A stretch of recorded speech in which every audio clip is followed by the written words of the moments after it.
I'm Jay Taylor. I'm the editor of a newsletter called Jay Taylor's Gold, Energy, and Tech Stock. I'm the host of a radio show called Turning Hard Times into Good Times. I'm here at the Metals Investor Forum in Vancouver. It's May 2019. I'm really pleased to be here with Brian Skanderbeg. He is the president and CEO of GFG Resources. It's a company that I just recently added to my newsletter, and it's a company that I think is really special in the sense that they have one, I would say, very early exploration project in West Timmins. It's very exciting in its own right. But what really has also attracted me to this company is the fact that they have a major mining company coming in, potentially committing to spend huge amounts of money to search for a very deep gold copper porphyry in Wyoming. That's called the Rattlesnake Hills Project. Brian, I'm really pleased that you could join us, and talk to us a little bit about why did you start this company? Because you are the founder of this, of Sure. GFG. Look, thanks very much, Jay, for the opportunity today. And for me, founding GFG was really about creating an exploration vehicle that could focus on belts that yielded relevant discoveries these days. And I just don't, and at the time we'd sold Claude, and GFG was really looking for that opportunity to say, where's a belt we can put together that can yield a relevant discovery globally? And Rattlesnake Hills was one of those opportunities that came about. It was in a great looking structure. So we took the Claude team, combined it together into a shell, and that became GFG. And it was meant to be an exploration vehicle targeting tier 1 assets and using innovative techniques and looking for areas to do things differently. And both Rattlesnake Hills and Timmins offer that opportunity, and we've subsequently partnered with Newcrest. But it's really key to do something different, cutting edge exploration, look undercover, look deep, do something different to make a relevant discovery, and that's really why we founded GFG.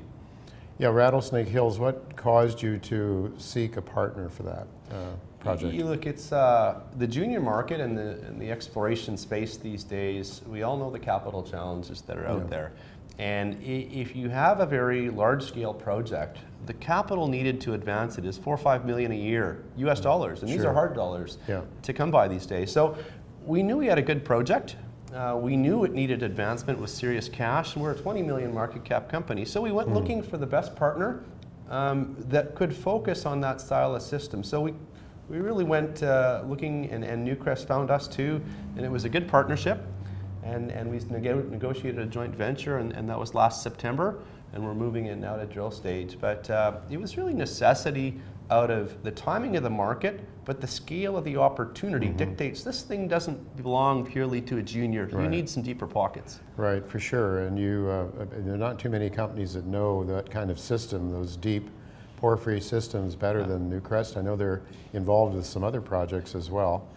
And I mean, they're one of the top mining companies in the world, gold mining companies in the world, for sure, for an Australian-based company. You know, I have nothing but positive things to say about Newcrest. They are driven, they are focused. They're focused technically on where their skill sets are from an exploration and from a mining perspective. So they are looking at alkaline gold system. They're looking deep. They're looking for these porphyry systems to leverage their skill sets. They found Cadia in the 90s, and Cadia is a 600,000 ounce a year producer, and it's got tens of million ounces of reserves. And they're looking for the next Cadia. They're looking for the next Lahir. And they bring immense technical knowledge to this property. And so we leverage their knowledge. They're funding us through it. We're operating it, and it's a great partnership. So we're really happy to have Newcrest part of the project. Talk to us a little bit about the option agreement, if you would, because it's quite impressive, I think. You know, the option agreement is a 4-stage agreement. Its initial stage is termed an option phase, where Newcrest is spending a minimum of $2.5 million over 18 months. That would expire in March of 2020, at which point they have to enter in an earn-in phase. And the earn-in phase has 3 stages to it. Delivery of a PEA, and in the end through bankable feasibility. So 3 stages to take all the way through to bankable feasibility, and spend upwards of $100 million to earn their 75% interest over a 10-year period.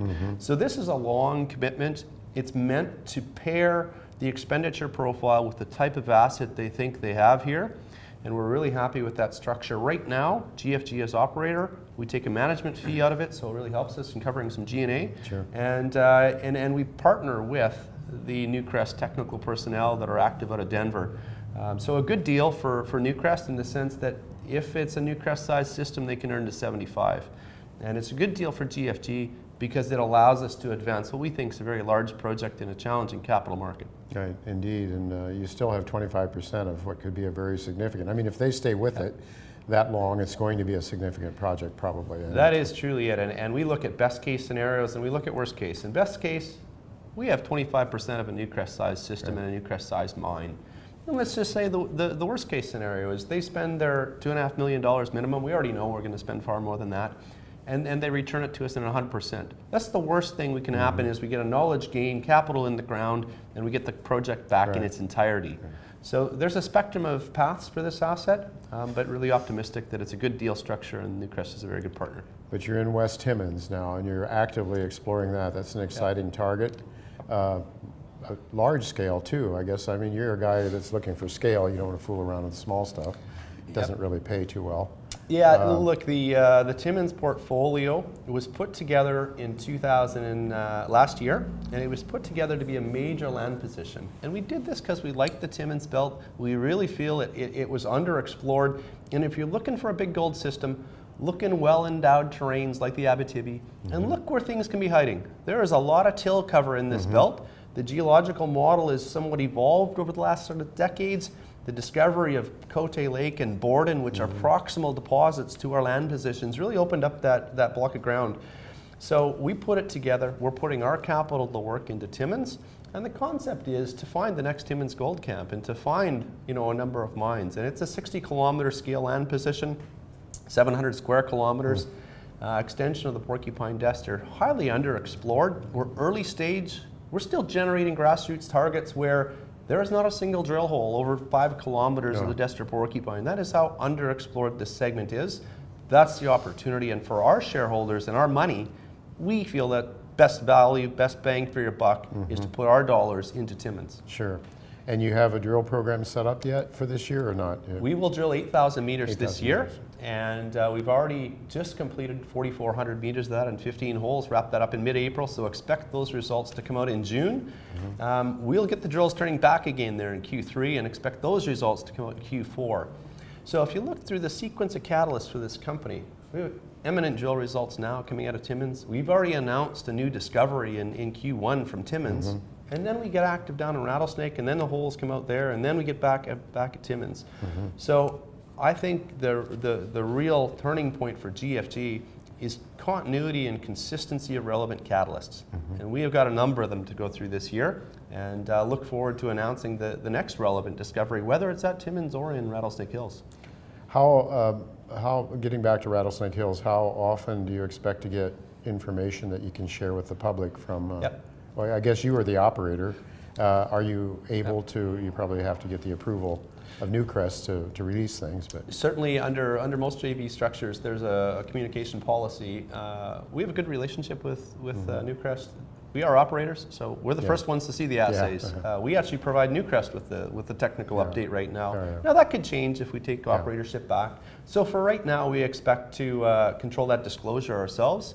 I would expect to have news flow based on those drill results later in Q3 or early in Q4. The drill program is likely going to go from July through to October. 6 to 8 holes. We're drilling about 5,000 or 6,000 meters, and we're going to test down to 1,500 meters deep. Good. These are deep holes. They're looking for big systems, and they're being guided by the expertise, Newcrest, and partnering with our team down there too. Tim Brown and the VPX that we have in the U.S. are really good looking at alkaline gold systems. And look, these are searching in elephant country and deep holes looking for a very large porphyry system, and we've got the right signs that exists already there, and that's ultimately why Newcrest is there, because there are some historic deep holes, and there's gold in the porphyry. There's 3-gram intercepts down at 800 meters. The system's working, and we're following up on those. Very good. Just one last question, jumping back to Timmins, West Timmins. There's a lot of merger and acquisition activity there.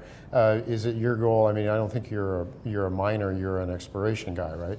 You're probably hoping, you're building systematically, scientifically, a model to discover a major deposit that I'm sure you're hoping will attract some of the big guys.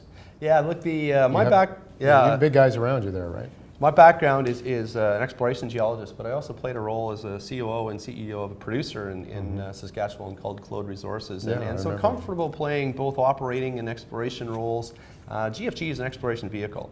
And the corporate development opportunities and the infrastructure holdings in Timmins are up for grabs in terms of Pan American Silver, Newmont Gold Corp. So lots of transactions in that belt. And right now, the former Lakeshore Gold assets, Tahoe assets, you know, pretty clearly they're for sale in the market.